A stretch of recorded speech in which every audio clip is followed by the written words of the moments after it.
Salut tout le monde, c'est Xavier, bienvenue sur Watch Mojo français. Aujourd'hui on se retrouve pour le top 10 des meilleures fois où les méchants d'animé ont cessé de se retenir.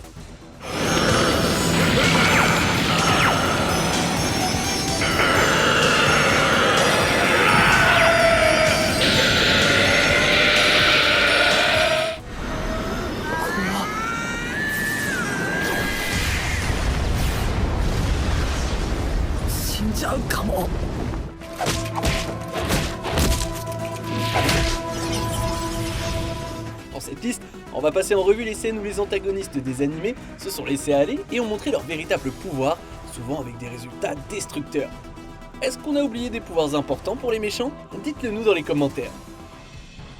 Numéro 10, le visage de démon de Yujiro, Grappler Baki. Globalement, Yujiro est la créature la plus forte qui ait jamais existé. La plupart du temps, il peut achever ses ennemis d'un seul coup au visage, ce qui résulte en des situations souvent extrêmement brutales.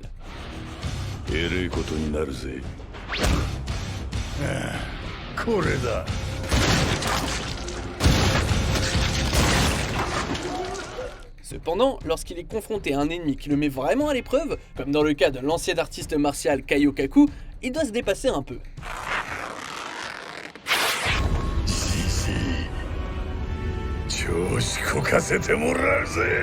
Il force alors les muscles de son dos de manière à créer le visage d'un démon. Chaque fois qu'un ennemi voit ça, ça veut généralement dire que Yujiro va le briser en deux.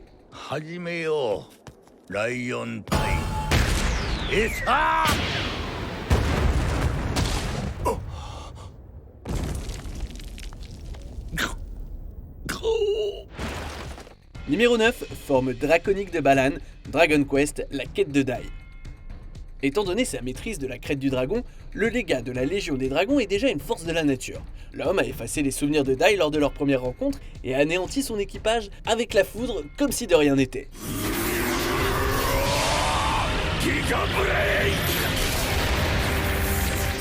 Ça suffirait normalement, mais lorsqu'on lui rappelle sa haine de l'humanité en raison de ce qu'elle a fait à sa femme, Balan ne voit aucune raison d'être indulgent envers eux.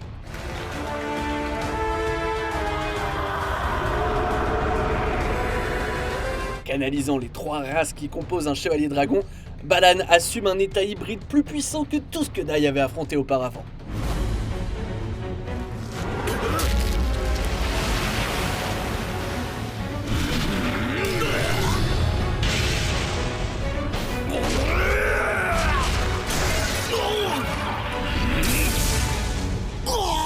Numéro 8, Estarossa absorbe les commandements Seven Deadly Sins. Manifestement, la raclée qu'il a reçue des Scanners n'a pas réussi à faire changer d'avis ce démon. Lorsqu'il retourne à la bataille entre son espèce et celle des archanges, Estarossa est un peu à cran.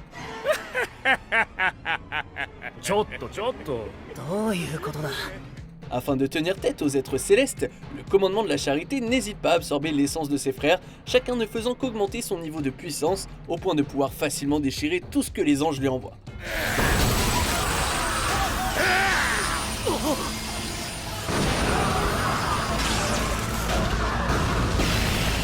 Vous savez que c'est du sérieux quand quelqu'un peut créer une cape faite de véritable obscurité.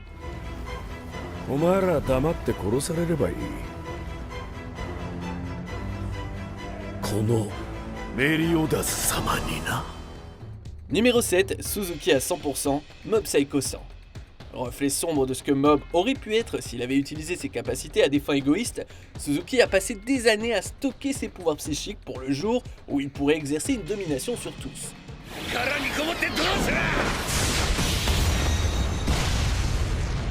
Bien sûr, la dernière chose à laquelle il s'attendait, c'était d'avoir à affronter quelqu'un sans aucune limite.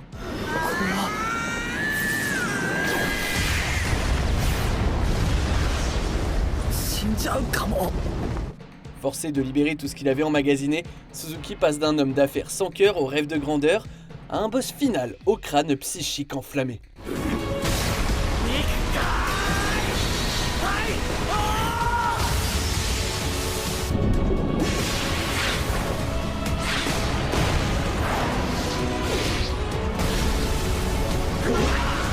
Il aurait probablement gagné s'il n'avait pas dansé le tango avec le prodige psychique avec une coupe de Beatles. Numéro 6, Toguro à 100%, Yu Yu Hakusho. Débutant comme un homme de main dont le seul talent semble être d'être capable de prendre des proportions folles, on ne penserait pas que Toguro serait une menace pour quelqu'un comme Yusuke.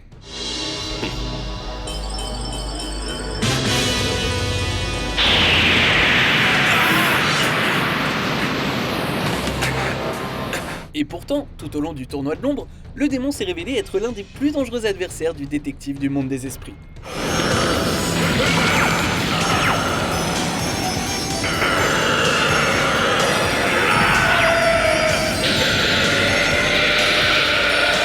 Et ça, c'est avant qu'il ne se pousse au maximum, passant d'un colosse bien découpé à une abomination de muscles infernaux dont les coups de poing sont plus mortels que n'importe quelle arme spirituelle.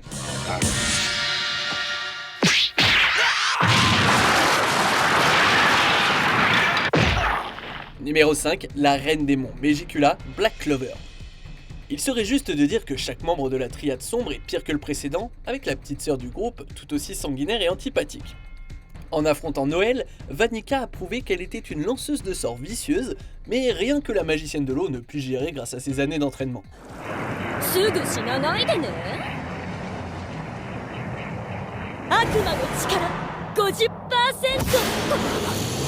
Du moins, jusqu'à ce que la psychopathe du royaume de Spade canalise le même démon qui a tué la mère de Noël, se transformant en une bête qui embroche facilement la belle Valkyrie.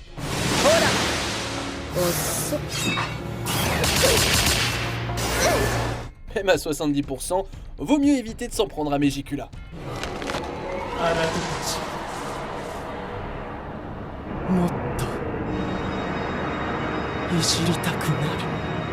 Numéro 4, les deux météores de Madara, Naruto Shippuden.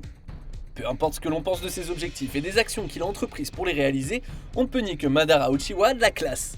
Après avoir été ressuscité, le shinobi ne perd pas de temps pour montrer sa force en affrontant les armées alliées à lui tout seul.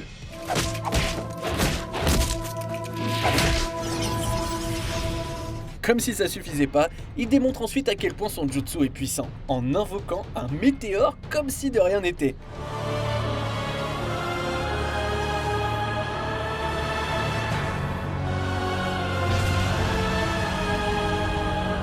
Ça suffirait normalement à cimenter son statut de méchant ultime, mais Madara se surpasse immédiatement en révélant qu'il a en fait invoqué un second météore.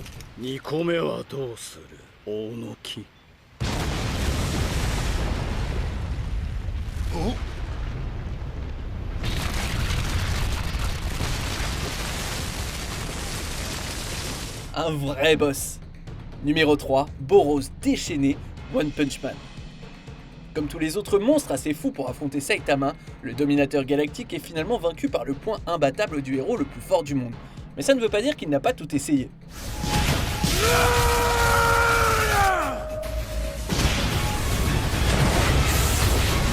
Au fur et à mesure que leur combat s'intensifie, Boros enlève progressivement son armure, prenant au passage diverses formes, dont l'apogée finale lui donne assez de vigueur pour envoyer Saitama sur la lune.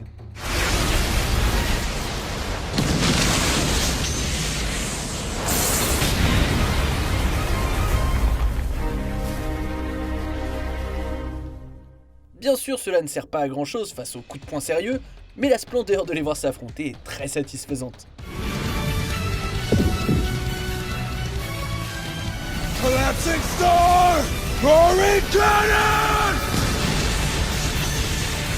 Numéro 2, Freezer atteint les 100%, Dragon Ball Z. Avant les autres, il y avait ce tyran solitaire de l'espace et ses épaulettes violettes. Même après avoir atteint sa forme finale, Freezer est désespérément dépassé lorsque Goku devient un Super Saiyan, désormais assez fort pour déchiqueter le meurtrier de ses amis. Like a typical Saiyan, he's going for the bait. This victory is going to be mine! Mais Freezer a encore un atout dans sa manche. Il convainc Goku de le laisser atteindre sa puissance maximale pour qu'ils puissent tous deux s'affronter avec tout ce qu'ils ont.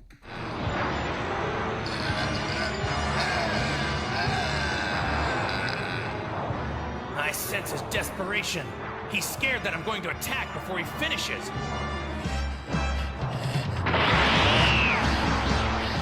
Bien que ça ne soit pas aussi spectaculaire que ses transformations précédentes, il s'agit tout de même d'une forme impressionnante, et cela donne une baston finale sur Namek assez incroyable.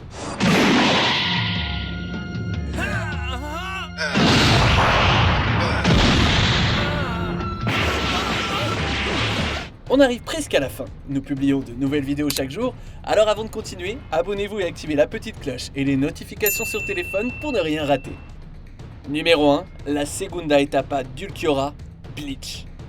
En tant que 4e membre de l'Espada, Ulquiorra était déjà assez fort pour se mesurer à Ichigo et même plus.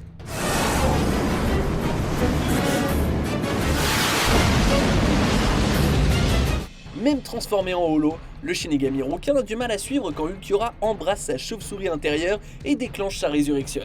Sa détermination demeure intacte, chose qu'Ulquiorra décide de briser en révélant qu'il a en sa possession une seconde transformation.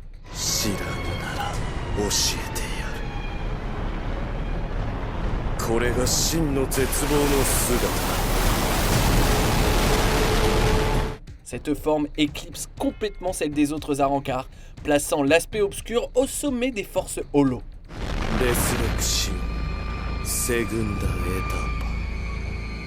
Ce qui se traduit par une sacrée raclée pour le pauvre Ichigo.